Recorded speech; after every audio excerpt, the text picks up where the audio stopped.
Viral ngayon ang usap-usapan sa social media sa pagtampo at pagselos ni Jillian Ward dito kay Iman Pacquiao. Alam naman natin na marami ang nakasubaybay sa kanila dahil sa kanilang relasyon. Hello guys! Welcome back sa Partners TV. So bago natin simulan, intro muna tayo.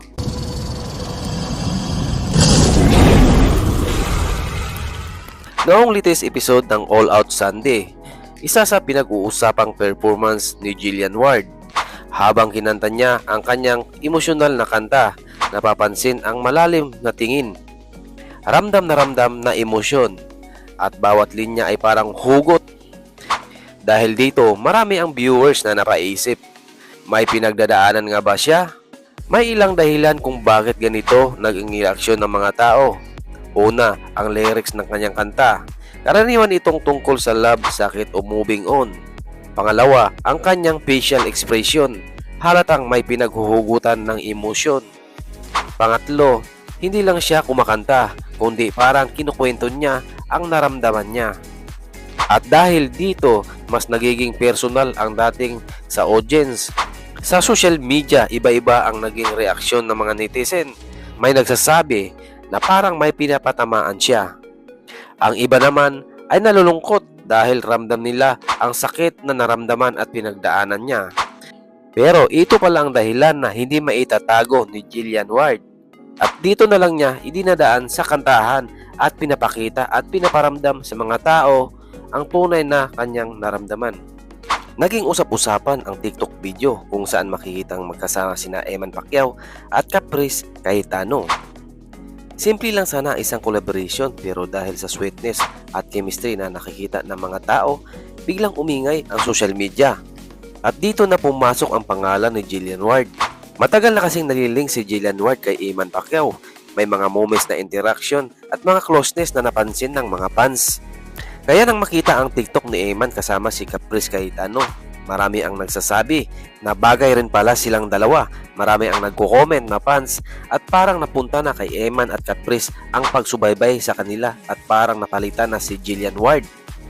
Sa paliwanag naman ni Eman na hindi niya magawang kalimutan si Jillian Ward dahil para sa kanya ay isang collaboration lang daw yun at walang halong ibang naramdaman. At hindi naman daw niya kaya na makitang malungkot si Jillian Ward. Kaya wala siyang dapat ipag-alala sa nag-viral na video nilang dalawa. At ayon pa sa paliwanag ni Caprice ay wala daw siyang intensyon na saktan si Jillian dahil hindi naman daw niya ito akalain na mag-viral ang kanilang pag-collaborate ni Eman. At wala daw siyang plano na agawin si Eman Pacquiao kay Jillian Ward. Dahil ang gusto lang daw niya nito na maging kaibigan si Eman dahil ito daw ang kanilang unang pagkikita. Pero para sa kanya ay wala daw siyang ibang intensyon na masira ang pinagsamahan ni Eman at Jillian Ward. At alam natin na si Jillian ay kilala sa pagiging expressive, lalo na sa pagdating sa kanyang feelings. Sa video na ito makikita natin ang kanyang reaksyon habang pinapanood ang collaboration ni na Eman at Caprice. Ang TikTok clip mismo ay agad na nag-viral dahil sa chemistry ng dalawa. At syempre, hindi nakaligtas kay Jillian ang moment na ito. Halata sa kanyang mga kilos at facial expression na may kaunting selos. Makikita natin ang obvious na selos ni Jillian. May mga sandaling siya ay ngumiti ng awkward, may kaunting frown at may halong tawa habang pinapanood ang video nila. Ito yung tipong selos na hindi mo maitago kahit pilitin mo.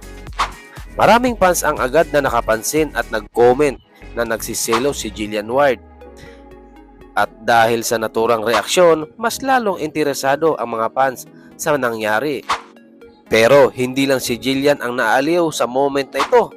Maraming fans ang nag-react sa social media. Marami ang nagsasabi na bagay sila ni na Eman at Caprice habang ang iba naman ay nag-react sa selos ni Jillian. Ilan sa mga pinaka-trending comments ay una, parang bagay sila.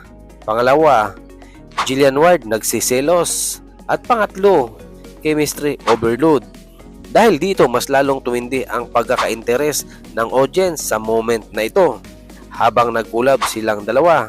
Dahil marami ang nabasa si Jillian Ward sa mga reaksyon at comments sa mga video na kumakalat sa social media. Hindi mapigilan ni Jillian na malungkot dahil parang nakalimutan na siya ng kanyang tagahanga. Dahil marami nga ang nag-recommend sa video na bagay daw si Eman at Caprice. Sa kanyang confession, sinabi niya na nagsiselo siya. Pero hindi ito masama, pinapakita lang nito na mahalaga sa kanya ang kanilang relasyon. Maraming fans ang natuwa sa kanyang pagiging open dahil ipinakita nito na kahit celebrity, may human emotion pa rin siya. Ayon kay Jillian, ang selos ay natural at normal na damdamin. Hindi niya ito tinatago o sinasabing masama. Dagdag pa niya, minsan na pinahalaga natin ang isang tao o relasyon. Ang naramdaman niyang selos kay Eman ay nagmula sa concern at pagmalasakit, hindi sa insecurity. Sinabi niya sa interview, minsan nakakatuwa pero natural lang ang selos. Ang mahalaga, alam mo kung paano ito harapin. Hindi nakaligtas sa social media, marami ang fans ang nag-react. May ilan na nagsasabi na cute ang kanyang pagiging tapat, habang may iba na natuwa na ipinakita niya ang kanyang human side. At ito rin ay nagpapakita ng maturity sa pakitungo sa sariling emosyon. Bukod sa verbal, ipinakita rin ni Jillian sa kanyang social media post kung paano niya hinarap ang kanyang selos. Hindi niya pinapahiya ang kanyang sarili, bagkus ay tinanggap ang naramdaman at binahagi sa kanyang followers. Sabi niya, normal lang na ma-feel mo ito, pero mahalaga kung paano mo ito ipinapakita at pinapahalagahan. Kaibigan, anong masasabi mo sa video na ito? Tama ba ang ipinakita ni Jillian Ward sa social media na nagsiselos siya sa dalawa?